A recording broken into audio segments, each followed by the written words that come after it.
يا مساء الفل، يا مساء الفل على الناس الكل. طابت اوقاتكم اينما كنتم. احمد بدر يحييكم ويمسي عليكم. قمه الايجيبشن ليج، فرحه كل عشاق النادي الاهلي، فرحه كل جماهير النادي الاهلي بالفوز العريق، بالفوز الكبير على غريمه التقليدي نادي الزمالك. ثلاثه بس للنادي الاهلي في شباك مرمى نادي الزمالك. 3 بس يا حفيظ يا مخيف. 1 كهربا و2 شريف. يا ليلة يا ليلة ما بعدها ليلة. يا ليلة رد على الاهلي المستبد، ويا ليلة رد يا اهلي يا مستبد.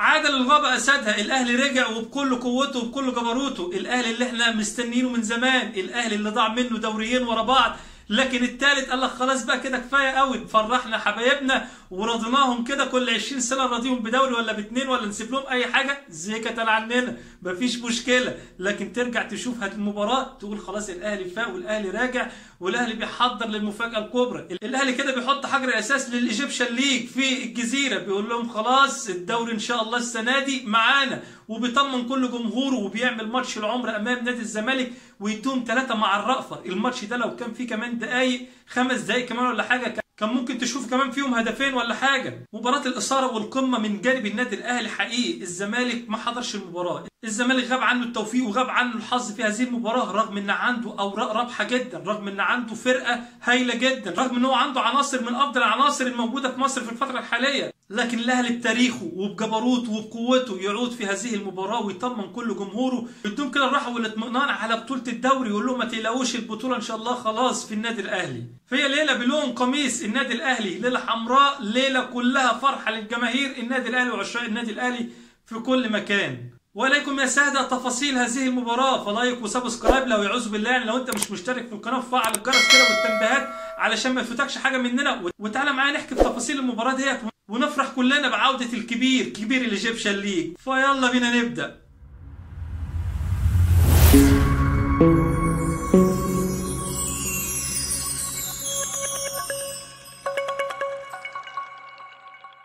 اهلا وسهلا بحضراتكم مره ثانيه. كلنا شفنا المباراه بكل كواليسها وبكل احداثها وبكل مفاجاتها وبكل الاثاره والتشويق اللي كانت حاضره في هذه المباراه.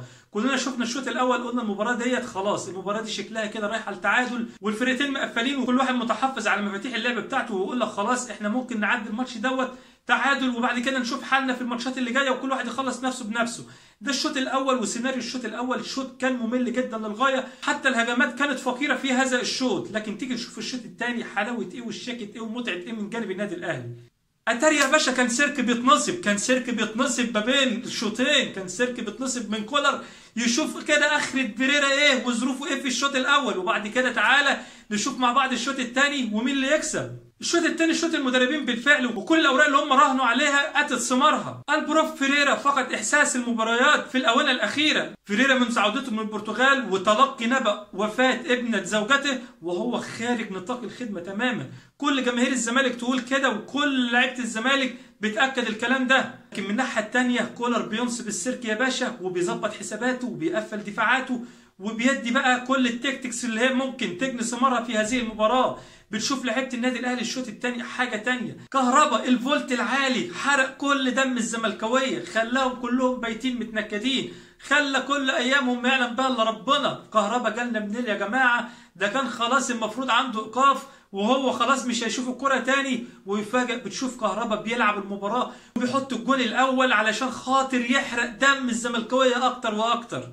فهي لسعه من الفولت العالي. كهربا جاب جول حلو قوي كده واطمن عليه كولر، قال لك تعالى كهربا اطلع يلا حبيبي كفايه كده وكفايه لسع لحد كده. ينزل مين؟ المخيف شريف باشا وحش الشاشه علشان خاطر يحط هدفين مزيكا. والمفاجاه ان كهربا لو تشوف اللقطه وهو خارج بيقول لشريف هتجيب جون، وبالفعل شريف نزل ما خيبش ظنه وما جابش جون، ده جاب جونين. والجون الثاني لشريف حدوته وحكايه وروايه، حاجه كده ما بنشوفهاش غير في الملاعب الاوروبيه، حاجه كده ما نشوفهاش غير من ميسي من جريزمان، الناس اللي بتلعب باليسار ديت. فشريف بياكد عوده رجوعه الى نص الفورمه بتاعته. خلينا نكون منصفين، ما نقولش ان هو رجع لقوته ورجع للفورمه بتاعته، ولكن اضعف الايمان ان هو رجع لنص الفورمه بتاعته. بيسجل هدفين في مباراه كبيره زي كده يديله التراست الكافي ان هو يقدر يستعيد الثقه في نفسه مره ثانيه. لو جيت بصيت للماتش دوت من جانب نادي الزمالك، هيكون اسهل ماتش ممكن تشوفه نادي الزمالك يلعبه قدام النادي الاهلي.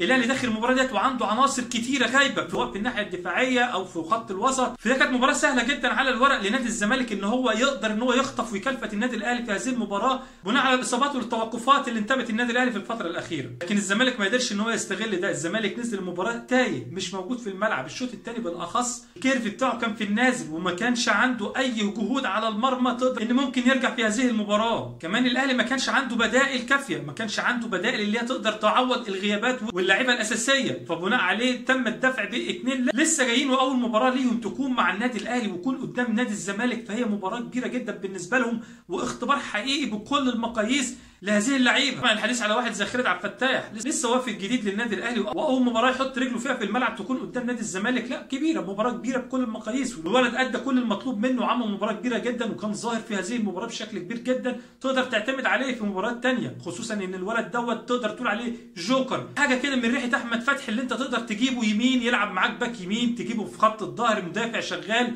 ترميه في الشمال شغال، في فونتر في نص الملعب شغال، يعني ولد عنده مميزات هايله جدا، حته عجينه كده وقماشه تقدر تفصل منها المركز اللي انت محتاجه. النوعيه دي من اللعيبه جدا بتريح كتير جدا الناحيه الفنيه بالنسبه للمدربين ان هم ما يحتلوش هم غياب اي لاعب او اصابه اي لاعب، لان هيكون عنده البديل اللي هو يقدر يقوم بنفس المهام اللي بيقوم بيها اللاعب الاساسي. الزمالك في الفتره الاخيره حوالي 4 ماتشات او اكتر كمان خارج الفورمه، خارج نطاق الخدمه. الزمالك بيخسر من الاهلي، بيخسر كمان من بيراميدز، بيتعادل مع الداخليه، بيخسر من اسوان، يعني المباراه كلها استنزاف لنقاط نادي الزمالك في الفتره الاخيره. الزمالك الطريق بتاعه في النفق المظلم، الزمالك بيمر بفتره صعبه جدا في الفتره الاخيره، وده من اعتقادي من وجهه نظري ان هو مش مركز في المشاكل اللي موجوده عنده في الفرقه، يعني المشاكل الفنيه موجوده فين، ما بيشتغلش عليها اكتر ما هو بيشغل باله بالاجواء المحيطه حواليه وبيركز مع السوشيال ميديا كتير وكل الامور اللي بتدار حواليه. اعتقد هيختلف كتير جدا لو هو قفل على نفسه، وده اللي احنا شفناه في الفتره الاخيره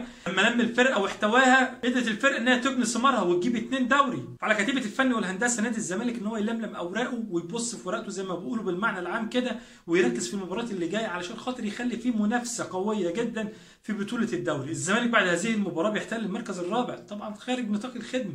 اقفل ملف الزمالك وتعالى نروح للنادي الاهلي. النادي الاهلي الميزه في الفتره الاخيره ان هو مركز ان هو يعوض اللي فات، بمعنى خسرت 2 دوري لازم الفتره اللي جايه ما اخسرش دوري ثاني، خد عندك كده 10 سنين مثلا ولا حاجه. كمان انا داخل على بطوله كاس عالم للانديه، لازم اكون مركز في هذه البطوله علشان خاطر اجيب مركز كويس. احنا عارفين الاهلي بيوصل في ابعد الحدود في هذه البطوله، كمان بعد كده هيجي لك بطوله افريقيا وكمان هيجي لك كاس مصر، فانت بص محاط بامور كتيره وباهداف كتيره، لازم ان انت تحقق كل الاهداف ديت، وده المطلوب من السيد كولر في الفتره الاخيره ان هو يحصد هذه البطولات. المكاسب اللي الاهلي كسبها في الفتره الاخيره وبالذات في مباراه الزمالك وهو عوده كهربا، عوده كهربا بنصف قوته وليس كل القوه، لان كهربا لو انت جيت بصيت على اداؤه قبل كده لا في كتير عنده لسه النادي الاهلي ما شافوش ولا جماهير النادي الاهلي شافته، فكان ان هو بيفتتح لك هذه المباراه وبيسجل هدف، وهدف غالي جدا بالنسبه للنادي الاهلي والجمهور النادي الاهلي، وهدف اغلى الكهربا بالذات. وطبعا كلنا عايشين القصه في الفتره الاخيره، المشاكل ما بين كهربا ونادي الزمالك، ان كهربا مهدد بالايقاف من جانب الفيفا، ولكن حتى الان الاهلي بياكد سلامه موقفه القانوني وان اللاعب له الحق ان هو يشارك معاه ومفيش ادنى مشكله عليه. وكمان شفناه مباراه الكاس بيخلص لك مباراه الكاس، يعني بص عوده كويسه جدا. بيقدر كولر في الفتره الاخيره ان هو يجعل التنافس شرس ما بين كهربا وما بين شريف، مين اللي هيكون بيشارك بصفه اساسيه ومين اللي هيكون الاحتياطي، الجاهز هيبدا. كمان شريف مش عايز يسيب الفرصه لكهربا، كمان شريف عايز ياكد ان هو له الحق ان هو يشارك في كل مباراه، وقدر ان هو في مباراه كبيره جدا يسجل هدفين غاليين جدا لشريف. طبعا جالهم كريستو ده برده مشكله ثانيه هتقابلهم، ان لازم يكون في اجتهاد ما بينهم كلهم، مين اللي هيكون موجود ومين اللي هيقعد ومين اللي هيكون اساسي ومين اللي هيكون الاحتياطي بتاعه ومين هيكون ترتيبه الثالث. فهي مشكله كبيره جدا من الناحيه الهجوميه للاعيبه النادي الاهلي، من ان هو يحجز مكانه في الملعب ويفرض نفسه على كولر ان هو يكون في التشكيله الاساسيه. ده اللي احنا هنشوفه في الفتره اللي جايه. كمان ما نقدرش ننسى نجم هذه المباراه هو حمدي فتحي بكل المقاييس. حمدي فتحي المفروض ان هو بيشارك في هذه المباراه وهو مصاب. قبل التشكيل وقبل ما تعرف مين اللي نازل في هذه المباراه الكل كان يقول حمدي فتحي خارج ثبات كولر، ولكن الولد بنشوف راجل في الملعب، وتد في نص الملعب، بيقدر ان هو يعمل لك هدف ويعمل لك الثاني.